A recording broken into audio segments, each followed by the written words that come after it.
What's the big deal with protein? Look, you've probably seen it 1,000 times on your social media feed from everyone talking about why protein is so good.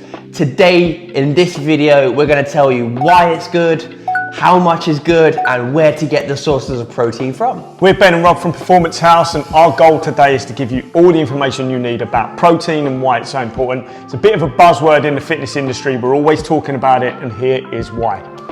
First of all, protein, what its role in the body? Well, it's very, very simple. Protein does a lot of repair and maintenance work on any of the tissues that you see, muscle, tendons, ligaments, etc. And it doesn't stop there, it's also important for supporting your hormone production, your immune system, as well as a whole host of other roles throughout the body.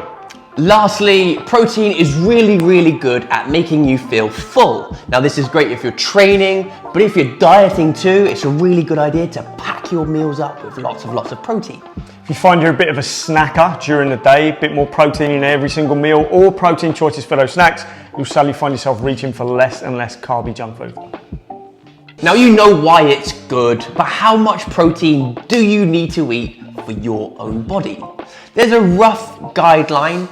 Roughly a gram of protein per pound of body weight goes really good. But if you're in the UK and we're not using freedom units, 0.8 to 1.5, 1.6 grams per kilo of body weight. So the amount of protein you need comes down to you, the individual, your body size, how much muscle mass you've got, how much activity you're going to be doing, as well as the goal that you've got. So if we've got 50 kilo Doris, who does 3 park runs a week, she's going to need a very different amount of protein to 130 kilo Bobby, who's never taken a staircase in his life. It's not even a sentence, but I'm keeping it. So we touched on earlier when it's important. Now, if you're someone that's in a fat loss phase, it might be a good idea to go on that upper ledge of the numbers. So if we're using the pounds, 0.8 grams to 1.4 grams per pound of body weight. It could also go up to 2.5 grams per kilo of body weight. So there's quite a lot, and the whole point is making sure that you're not going to lose that really high commodity value muscle that you've worked so hard to present during that fat loss phase. You don't want to get to the end of your fat loss phase and find that you've got no muscle underneath. And we've seen people do exactly that. So making sure you're training hard and feeding those muscles with the protein is going to be super important to not just losing weight, but looking amazing at the end of it. Otherwise, why are you doing it? Remember, food is fuel, and the fuel is there to get a better outcome for your performance and the way that you look. So let's use that.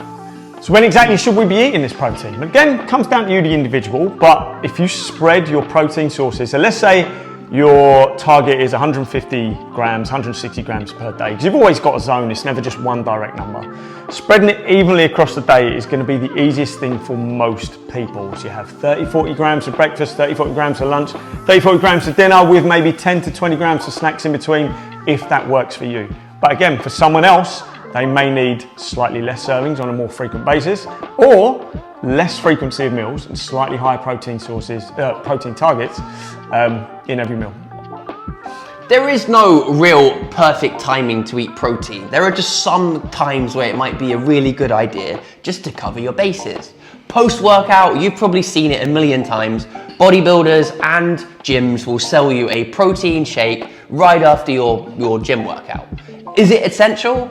Not necessarily, but is it a good time to catch protein intake? 100%. So post-workout is always a great idea. It's not 100% essential, but it's a really good idea to make at that time. Making sure you've got protein in your evening meals is also very important, because you don't want to be waking up ravenous in the middle of the night and wrecking your sleep. One thing, it's a little bit old school, but one thing that may help you is buying a casein protein powder, which is a much slower digesting protein, that if you have that in the evening, that's going to keep you full throughout, well, it's going to be digesting while you sleep pretty much. So it's going to keep you full throughout the night, you're not going to wake up mega hungry, and you're going to be feeding your muscles whilst you're recovering in bed. And that is old school, by the way, guys. Very old school. Almost as old school as the milk and ice cream diet. Now, we're not naive, guys. We know that everyone out there isn't a meat eater, but I'm going to give you the best, or at least meat options that are on the cards. So obviously, anything that came out of the ground and had a face, we're probably going to say that is a good idea to eat. Any form of meat is good. Chicken, beef, pork, you name it. As long as it has a good quality source and it came from somewhere that you trust, it's always a good idea. Your fishes, all sorts of things that come out of dairy products too. It's all on the cards, guys. Just make sure that you're seeking maybe leaner versions of those variations, just to make sure that you don't overspill on calories. The idea of eating whatever came out of the ground with a face is kind of... It's harrowing, right? Terrifying. It's harrowing, but it works. It's great advice. But it's a good rule of thumb to go by. And then not only get your protein from things that have roamed the land and are eating the land, get your protein from the things of the land that they are eating. So you're plant-based, which is obviously very, very popular right now. Now, us personally, unless our client is a vegan or a vegetarian, we wouldn't advise they choose these sources as their predominant protein sources. You'd be much better getting it from your lean meats and your poultry and your eggs, etc. But we can get them from nuts and grains, we can get them from legumes, if that's even how you pronounce it, because I've never heard anyone actually say it. That's your beans, pulses, things like that. Chickpeas, which is very, very important. Very popular in the vegan world for whatever reason. Soy, in limited amounts, ideally. That's your tofu, your tempeh and all that stuff. If you like that, personally, I think it tastes like wet rubber.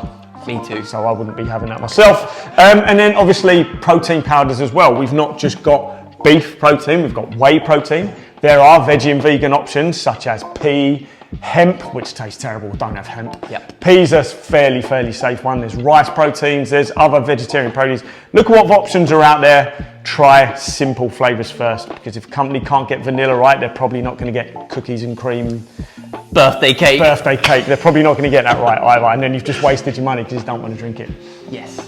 Some honourable mentions for protein sources that you may be thinking that we haven't mentioned. Nuts and seeds are a great source of protein. It's just they aren't going to give you the highest level of protein per yield of calories. It may have slightly higher fats. That being said, things like peanut butters, nut butters, they're all very much the same. So it's an honourable mention. I don't want your diet to be laden with those, but it's good options to have.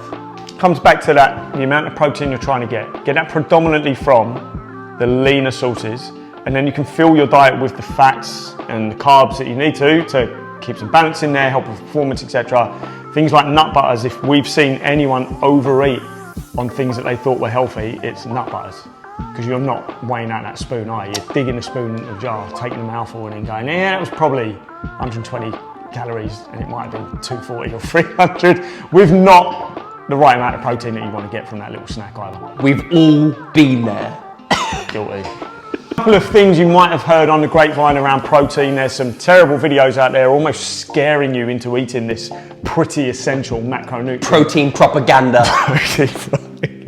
One is that too much protein will damage your kidneys, and there's been a ton of studies and research done on this. And the only people where there were issues with their kidneys from eating too much protein were ones with pre-existing kidney conditions that had already been flagged up.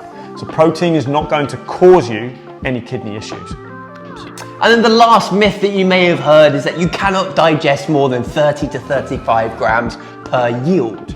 Now, technically, that kind of is true in some respects, but it doesn't mean that if you only had one window of eating protein that you shouldn't be eating more. It's just that your body may have moments where it's better at digesting or assimilating those calories from how much you eat. And utilizing it and breaking it down to make it effective, it's probably a good idea to have less servings, smaller servings, right? Less than 50 grams. Yeah. But it is a myth. You can actually digest all the way up to 100, even more grams per protein. It just takes time. It might be harder in the digestive system, and it might not be optimal. You might even be so full before you've even eaten your meal that you can't finish it, and then you're down on your protein. We've done that too. We've been there too. So have the intermittent fasters. Yes. So a couple of tips for hitting your protein goals. As we've kind of said, add a source of protein to every single meal. If you don't want to weigh things out, if you don't want to track calories or things like that, you just want to kind of get a bit of balance and health to your daily life, Ben is going to put his hand up and show you the exact size of protein that you should be having on your meal, on your plate. So it's a fist. Power to the people. Fat power to the people. It's a fist-sized protein serving for a woman, and it's 2 fist serving for men. Super easy. Now, this is a great tool because you can take your hand with you everywhere you go. So if you need a handy tool, it's there for you to use. Making sure you always have that protein available. So batch cooking, if it works for you. I'll be brutally honest, I don't do much batch cooking, but I've got time to do each individual meal. So batch cooking up some chicken, some beef into a chili, a stew, whatever. Again, whatever meal you want to eat, whatever works for you. Means you've always got something available, and then you're not suddenly thinking, oh no, I haven't got anything to eat today, and you have to go down the high street where your options probably aren't the best. Speaking of the high street though, there is an option. Just bear in mind, you want to go down to the high street with a few options already loaded in your brain. Chicken breast is always a good idea. Like we mentioned earlier, lean meats. You can occasionally get good quality protein bars and protein shakes. There's even the option for Greek yogurts and things like that. It's not impossible to go down and seek protein sources when you're out and about. It is just a lot harder, so make sure you are completely aware of it before you get yourself into that situation.